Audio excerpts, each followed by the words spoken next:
Hi, it's Thomas Grønnemark, the throwing coach. The other day, I analyzed the match Stuttgart against Mainz, and you can see that on my YouTube channel. There was a quite funny and interesting statistic there because Stuttgart, they had 15 throw-ins, but 12 of the 15 was no pressure throw-ins. So it meant that Mainz didn't pressure them at all. 80% of the throw-ins with no pressure. You'll think that, okay, that's really good. It means that Mainz were really secure. They didn't harm themselves, taking risk in the pressure at Stuttgart's throw-ins. But the challenge is that if you're not pressing on the opponent's throw-ins, they can still score. I was 5 years in Liverpool FC, where we improved from number 18 to number 1 on throw-ins under pressure. And I can remember that we scored several goals after throw-in situations against Manchester City, because after a couple of seasons, they didn't really dare to pressure our throw-ins. So again, if you're not pressing the opponent's throw-ins, you might feel safe in the start, but it doesn't mean that the opponents can't score directly. So again, the question is, when to pressure, when not to pressure. Of course, you can never be 100% sure. You want to do your own strategy there compared to the playing style you have, the players. And a lot of people, coaches, football interested people are saying, hey, what is the best strategy when you want to press, when you want to defend a throw-in? There's no best way, but you have to know the strength and your weaknesses around your throw-ins.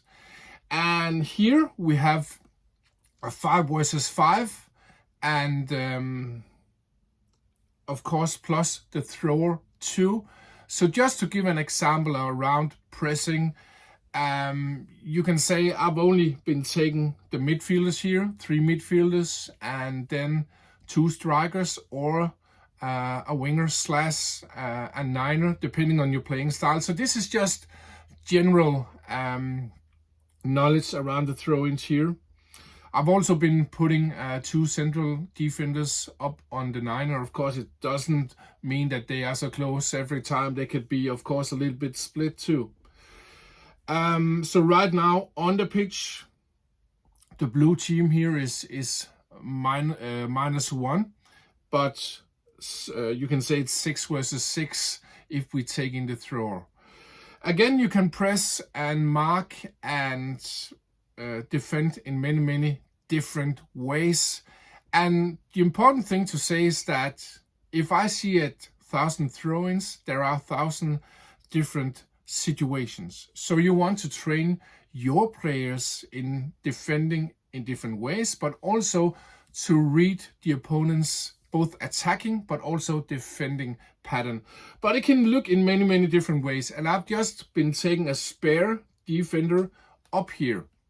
So what scenarios can you come to? First of all, the opponents can have a player who is marking the thrower. It means it's a little bit harder to do a return pass. It's not impossible, because I tried that, for example, in Mexico, where I trained Pachuca in training, or the Mexican national team. So then you have one situation. You can also have a 2 versus 2 up the line, of course, not with the extra player here, but this extra player might go in a sandwich-like situation. So it's a 2 versus 3 up the line. It could also be instead a 1 versus 2 up the line. Sometimes you can also see that if we know that this team is using the niner box up here, then they might put an extra player here. You can also sometimes see that the opponents are putting a free presser somewhere. And so and this player would press where the ball comes. So again, you never know what kind of pressing, you never know what kind of marking you have to do. It's from situation to situation.